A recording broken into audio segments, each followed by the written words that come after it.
안녕하세요. 저는 연세대 세브란스병원 가정의학과의 강희택입니다. 오늘 피로에 대한 얘기들을 많이 진행하고 있는데요.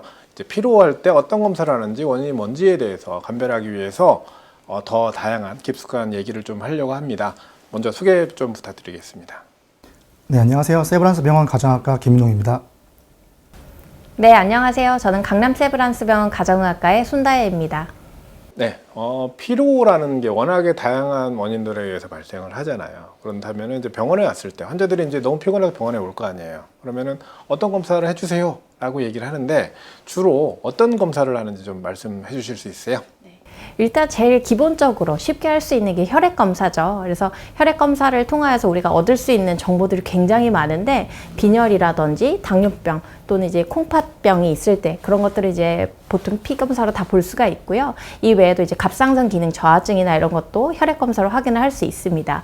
그리고 저는 이제 남성분들 같은 경우에 요새 이제 여자들만 갱년기가 있는 게 아니라 또 남자분들도 갱년기가 있는 경우들이 있어서 좀 성기능도 떨어지시고 피로감이 동반돼 있을 때는 남성 호르몬도 좀 같이 검사를 하고 있습니다.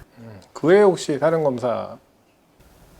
네. 보통 아까 말한 기본 검사도 하지만 그래서 빈혈 검사 같은 것도 꼭 하고요. 특히 젊은 여성분들이 본인이 이제 필요하다고 왔을 때 본인은 건강하다고 생각하지만 빈혈 수치 같은 걸 했을 때 생리를 하시기 때문에 조금 저장철 같은 거 낮게 나오거나 빈혈 증상이 있기 때문에 그런 걸 꼭 하고요. 그리고 대부분 이제 수면에 관련된 질문도 반드시 하고요. 그다음에 대부분 또 그런 만성 피로가 꼭 피검사뿐만 아니라 우울이라든지 아까 말씀한 수면이 동반될 수 있기 때문에 수면의 질을 평가하는 검사를 한다든지 설문을 한다든지 우울에 대한 평가 같은 것도 동시에 진행을 하고 있습니다. 그렇다면 빈혈이 있을 때는 왜 이렇게 피로감이 느껴질까요?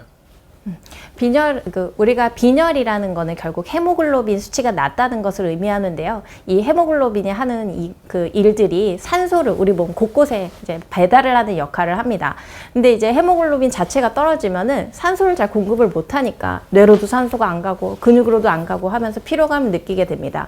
그래서 평소에는 이제 빈혈에 완전 적응하신 분들은 잘 피로하다고 못 느끼다가 운동만 하면은 정말 운동 능력이 확 떨어지는 분들이 있어요. 너무 숨차고 피로하고 이런 분들이 이제 빈혈이 있는 경우들이 많이 있습니다. 그렇기 때문에 이제 피 검사를 통해서 헤모글로빈 수치와 또 이 원인을 파악하기 위해서 철 수치나 이런 것들을 같이 확인하게 되죠. 그리고 또 이제 혈액 검사를 할 때 빈혈 수치도 보지만 호르몬 수치 굉장히 중요하잖아요. 그래서 저 같은 경우는 이제 갑상선 호르몬도 같이 보는데 재밌는 게 갑상선 항진 때도 피로감이 느껴지고 갑상선 저하 때도 피로감이 느껴져요.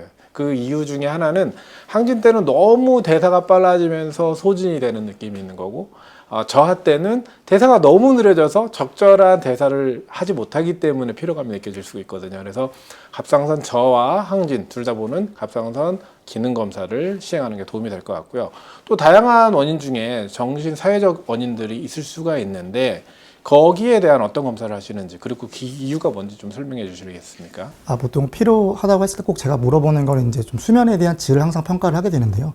많은 분들이 내가 스스로 혈액 검사라든지 아니면 다른 기저 질환 때문에 피로하다고 느끼실 수도 있겠지만 잘 살펴보면은 본인이 좀 이렇게 양질의 좀 질이 좋은 수면을 취하지 못하는 경우가 많더라고요. 그래서 본인이 느끼지 못하는 그런 것을 평가하기 위해서 수면의 질 같은 걸 평가를 설문 같은 걸 할 수도 있고요. 필요하다면은 수면 다원 검사 같은 걸 통해서 수면이 얼마나 더 깊게 질 있게 할 수 있는지 이런 것들을 평가해 볼 수도 있습니다. 그리고 더불어서 또 우울증이 동반되는 경우도 많기 때문에 저희가 반드시 그런 우울 평가들도 꼭 설문이라든지 이런 것들을 통해서 평가를 해서 혹시 이런 만성 피로가 우울 때문인지 아닌지를 감별해야 될 것 같습니다.